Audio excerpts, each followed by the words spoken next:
Yes, bakunzi ba Igozeni TV, reka twongere tubaramutse ku yindi njuro tunabipfuriza n'imyiteguro myiza kumbure y'umwaka mushasha wa 2023. Turazi ko benshi bawiteguriye aho ndetse mu gisagara ca Gitega, aho ugwaruka abakuze, abamama, abapapa bose bariko baritegurira ikirori cy'akataraboneka kizobera mu gisagara ca Gitega muri capitale politique, aho bita ku masanganzira neza na neza mu kabare kitwa Antonio Bar, aho hazohishikiye umwe mu bihangange biriko biravugwa cyane mu gihugu cyacu cy'u Burundi, ariwe Alvin Smith, aho kabisa ico gitaramo azoba yaherekejwe na Sean Queen, umuririmvyikazi kumbure muziko ari nararibonye mu muziki ndundi. Yes, kuri TikTok hariya tuvideo tugenda turatambwa dutandukanye ndetse mu bihugu bitandukanye, ndavuga u Burundi, u Rwanda ndetse no mu bindi bihugu ntiriwe ndadondagura. Ni indirimbo bise Inzoga ni baby.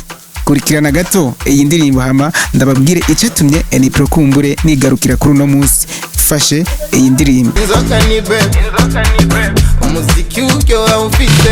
Yes, kumbure na karirimbo na Double J ahurikiye muri rebo yitwa Birman Boy, ari kumwe na Jay Akili umuririmbyi abica bigacika mu gihugu kibanyi cy'u Rwanda, ariwe Bruce Melody. Indirimbo kabisa iri mu amajambo ariko aravugisha abantu benshi batari bake. Ni indirimbo rero yaje ku izina rya Inzoga ni baby, aho Double J yagiye aravuga amajambo nk'aya: ubonye ndondera inoti mba ntinya kubura, umbonye ninji club mba nji kurondera.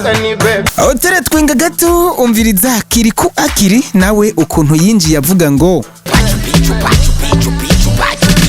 Inzoga ni baby.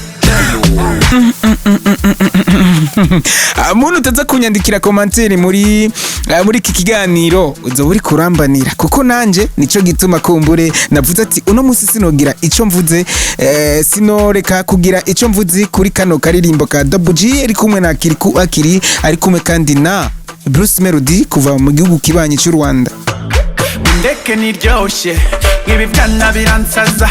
Nakaririmbo kiza ndetse akaririmbo gafise na video ifise quality. Iyo mvuze ko video ifise quality nibaze ko mba nitonze nkaraba neza na neza ingene yakozwe, amasanamu kuntu yatunganijwe kumbure, aho muziko n'uyu mutipe kumbure mubona ngaha, iyo yifatiye video akayitosora neza akayihinyanyura neza, aba ari video itagira gatosi.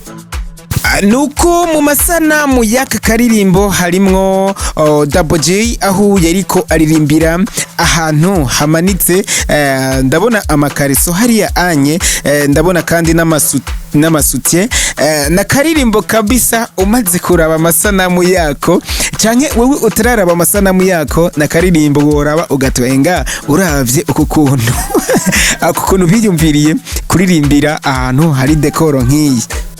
Bamwe bakavuga ati kumburi iyo decor ijana n'amajambo bariko baravuga hirya no hino ku migozi, amakariso hirya no hino kandi amasutiye.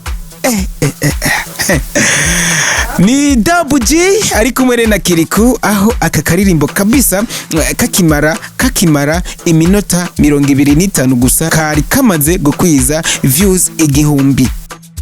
Aho novuga ati mbiga mu ndwi imwe gusa kazoba kageze ku ma views angana gute.